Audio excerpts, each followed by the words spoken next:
এখানে এই লোকটি এসে বসে হা করতেই তো তার মুখ অনেক বড় হয়ে যায়, আর তার বন্ধু চুপি চুপি তার মুখে অনেক বড় বড় মাছ ঢুকাতে থাকে।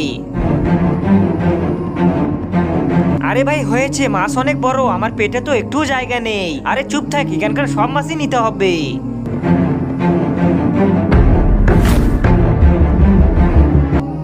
আবে ওঠ ওঠ ওঠ।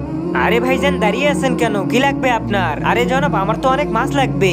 হ্যাঁ মাছ আছে, বলুন কতখানি লাগবে? জনাব আমার বাড়িতে অনুষ্ঠান হইতেছে, তাই আমার 20 কেজির মতো মাছ প্রয়োজন। আর মনে হয় আপনার মাছ সব শেষ হয়ে গিয়েছে। আরে ভাই সাহেব কি বলতাছো? সামনেই তো টেবিলে রাখা মাছগুলো, তা কি দেখতে পাচ্ছ না নাকি? না দেখতে পারছি না তো, কি বলতাছো? হ্যাঁ এখানে তো মাছগুলো ছিল, সেগুলো কি হয়ে গেল? ভাই সাহেব আমরা কিভাবে বলবো? ওই রাজু এইদিকে আয়। হ্যাঁ মালিক, ওই তাড়াতাড়ি এদিকে আয়, জলদি কিছু কর, আমার পেট তো ফেটে যাইতাছে। আরে একটু কন্ট্রোল কর, এখানে আবার মাছগুলো বের করিস না। হ্যাঁ ওস্তাদ বলুন। আরে আমি যে এখানে মাছগুলো রেখেছিলাম সেগুলো কি হয়ে গেল? আরে আমি কিভাবে বলবো, আমি তো ওখানে মাছ ফ্রাই করছিলাম, আপনি তো এখানে দাঁড়িয়েছিলেন। ভাইজান আমার মনে হয় আপনার কাছে মাছই ছিল না, আমি অন্য কোথাও যাচ্ছি মাছ নিতে।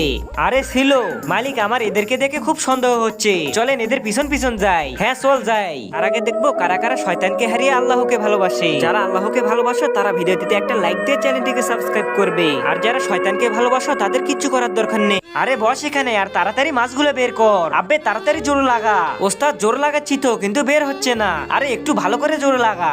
ওস্তাদ ওই দিকে দেখুন, ওর মুখ থেকে মাছের লেজ বেরিয়ে এলো। আব্বে এটা তো মাছের লেজ। ওস্তাদ মনে হয় মাছ হজম হয়ে গিয়েছে। মালিক বুঝতে পেরেছি, সব মাছের পেটের ভিতরে, চলো এদেরকে ধরতে হবে। আরে বাপরে পালা তাড়াতাড়ি। আব্বে হারামখোর, আমার পুরো 20 কেজি মাছ পেটের ভিতর ঢুকিয়েছিস, বের কর তাড়াতাড়ি। এখন তো মুখ দিয়ে নয়, এটা তো মেইন গেট দিয়ে বের হবে।